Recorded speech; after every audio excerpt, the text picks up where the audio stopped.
other way. Yeah, the chair's gonna fucking squeak. All right, yeah. I'm just saying. It's okay.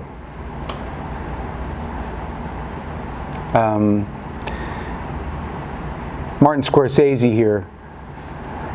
He maintains the highest production values. Hey, I'm Jonathon Sullivan, and welcome back to Greysteel. This is our I don't know which number next Q&A video.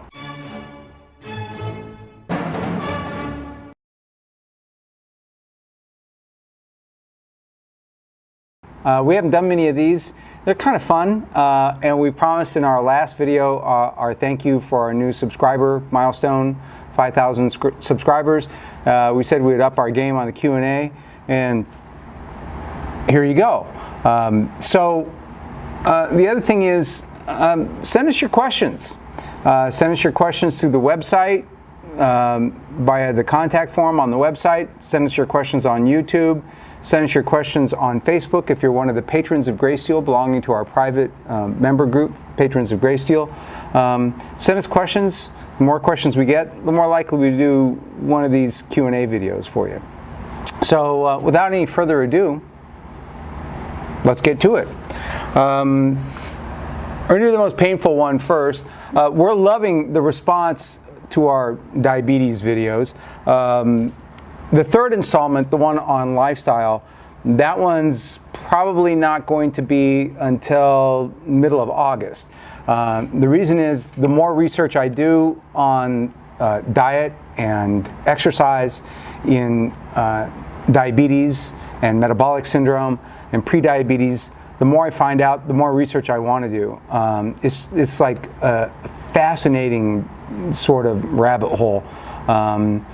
I thought I really understood what was going on with diabetes and exercise and diet, and I did sort of, but there's so much going on in that whole world of research right now, and I wanted to make sure that I'd really done a deep dive on it before I finalized that episode, so there you go. We have released parts 1 and 2, and in response to the first video, Julian Donovan writes, I always thought that fatty acids were unlikely to be made into glucose. Is this a new finding that you have made in the deep trenches of your research? Would be keen to be corrected on this. Yeah, Julian, you got me there. I knew this would get me in trouble. I was trying to oversimplify, and I oversimplified to the point where it was a gross oversimplification. It is in fact the case that in insulin resistance, the metabolism of fatty acids in the liver is altered. Fatty acids are broken down into 2 carbon fragments called acetyl-CoA by the beta oxidation spiral. And in the state of insulin resistance, that acetyl-CoA, instead of getting burned out in the Krebs cycle, is instead shunted off to ketogenesis, to the formation of ketone bodies. And from there you can get through an indirect path to glucose. It is in fact possible to carbon label fatty acids and have that carbon label show up in glucose. To what extent this is actually going on in insulin resistance is not clear to me. So it is possible to get from fat to glucose. It's not a major pathway in animals. In fact, there's some contention about it. And the video suggested that the fat was being directly converted into glucose and that was part of the hepatic glucose output in the state of insulin resistance. And that is not a message I wanted people to come away with. Sometimes oversimplification is necessary, but in this case, you got me. So good pickup there. Please keep watching and keep me on my toes. So also in response to our diabetes part 1, natty fatty powerlifting comments, losing weight and doing cardio and weight training got rid of my prediabetes. You know, that's a lot of it right there. It's not all of it, but that's a big part of it. In part 3, when it comes out, we're going to talk a lot about the different dietary approaches to prediabetes, metabolic syndrome, prevention of progression of diabetes, and even dietary approaches to diabetes, lifestyle approaches to diabetes that seem to reverse, arrest, or even lead to remission of the disease. So, and they focus on carbohydrate restriction to one degree or another, weight loss, and exercise is a critical part of it for reasons that we'll discuss in detail in part 3. So thank you for your comment. In response to our episode on diabetes medications, Randy Gravel writes, metformin gave me the shits. Yeah, that can happen. Talk to your doctor. In response to our episode on flu vaccinations, John Cerruti writes, very disappointed. Up to this episode, your infotainment was health, strength, and the ability to offset the negative effects of the drug companies have thrown at society. A person's decision to vaccinate should be based on their own beliefs and not out of fear. You know, that's really a scream, since all decisions on vaccination, whether they're decisions to vaccinate or decisions not to vaccinate, are based on fear. The decision to vaccinate is based on a rational understanding of the genuine risks associated with totally preventable infectious diseases, whereas the decision not to vaccinate is based on totally irrational fears not supported by science, but strongly supported by the internet. Speaking of fear, also on that episode, my good friend SB remarks, one should be afraid of influenza. As the speaker said, it killed 300 million people in the pandemic. In the last flu season, it killed about 15 children a week during the peak of the infection. And a link is provided there. If you want to look it up, you can go to that episode and look up that link yourself. Also in response to our flu vax episode, Art Deco 101010 writes, nope. Well, that's ironclad reasoning right there. I mean, can't argue with that. I mean, you literally cannot argue with that. In response to our episode on eggs, Mick FM, whatever, commented, how about more egg whites and less yolks? Yeah, I do a lot of my cooking with egg whites, not because I'm necessarily worried about the cholesterol, but just because they keep my calories and my fat intake down to a dull roar. So yeah, I absolutely encourage cooking with egg whites. They're great. In the second part of his question, he writes, Doc, do you accept new patients? I'm in Michigan and need a primary care doc. It would be great to get past the conversation on deadlifts and squats. Yeah, it would be. And there are docs, an increasing number of docs who get it. I cannot tell you how happy I am to report that I am not accepting new patients at this time. In fact, I never accepted new patients. I was an emergency physician. I was a hospital-based physician. I didn't accept patients. They were just sort of thrown at me, and I had to deal. That's all over now, and couldn't be happier. Our video on 5 nutrition tips got a lot of great responses and a lot of great comments, which we really appreciate. Not So Serious 9 writes, do not ever be fooled by packaging or marketing.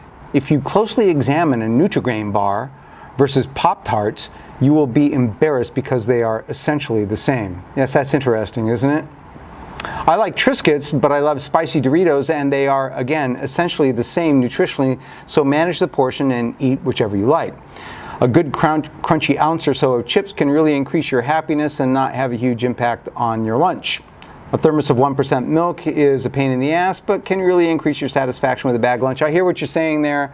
I think the most important part of your comment comes right at the front. Like, look at the frickin' label, right? Or buy a food that doesn't need a label, because a zucchini is a zucchini and a steak is a steak, right? If you have to sort through 25 ingredients on the thing that you're about to eat, you should be cautious going into that, right? So yeah, a Triscuit may be nutritionally equivalent to Doritos, but maybe neither Triscuits nor Doritos are really a source of happiness, as opposed to a source of pleasure. It's an important distinction. Think about it. Joe Mercer writes, I like the Eat This Much app for days I don't feel like planning my own meals. For the other days, I track my recipe or meal values with my fitness plan. And Jesse Roast writes, Eat to Win, excellent free app that gives meals and macros. Yeah, there's all kinds of free trackers and apps out there to help you manage your nutrition and monitor your intake and see what your macros are. That's all great stuff. I don't have a particular favorite. Here at Greysteel, we use MyFitnessPal because it's convenient and it's sort of the standard thing. I'm not saying it's the best.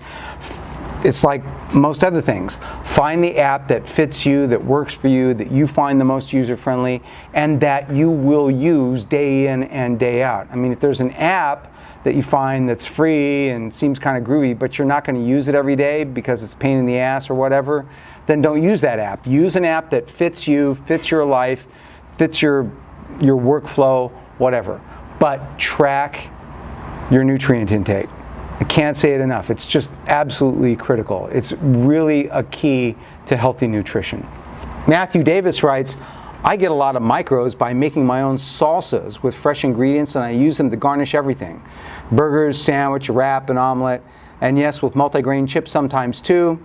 Thanks for this great video. Thank you, Matthew. There are all different kinds of salsas and chutneys that just provide a ton of fiber and micronutrients and veggie goodness. Also, learn how to roast vegetables and look into Japanese-style pickling of raw vegetables, like rice pickling with tsukemonoki, or miso pickling bed, or a nuka culture. Great stuff. And I have one more word for you: ratatouille. Learn to make it. It's an absolutely great way to cook and eat vegetables. On the same episode, I Would Do All writes, eat as many single ingredient foods as possible. Absolutely damn right. What's in a strawberry? Strawberries. What's in a steak? Cow. Single ingredient foods generally are closer to their natural form, and you won't find them in a box. One unusual exception to this would be instant mashed potatoes. If you read the ingredients, you'll find they're actually just potatoes that have been dried. So in my mind, they're an okay substitute. Come on, really? Just mash your own potatoes. There's absolutely no comparison between potatoes that you mash yourself and instant mashed potatoes. Nevertheless, great post. You're absolutely right. Single ingredient foods are awesome. Ingleg writes, I do enjoy your content, but the sound could be better. Yeah, we're working on it. Sort of. Sort of. Sort of. We're working on it. XXX Evangel XX writes, I get depressed because I'm both weak and a moron. What do? Get strong. Don't be a moron. Northway 51 writes, I'm very proud to be a part of the Greysteel team. Retired Navy, 67 years old, and dedicated to my 4-day split program, squatting, benching, deadlifting, and military pressing.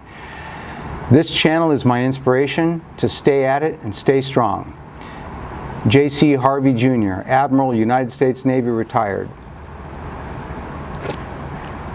Admiral Harvey, you made our day. Thank you for watching. Thank you for your service. And to you, sir, and to all of our viewers, stay strong and stay healthy.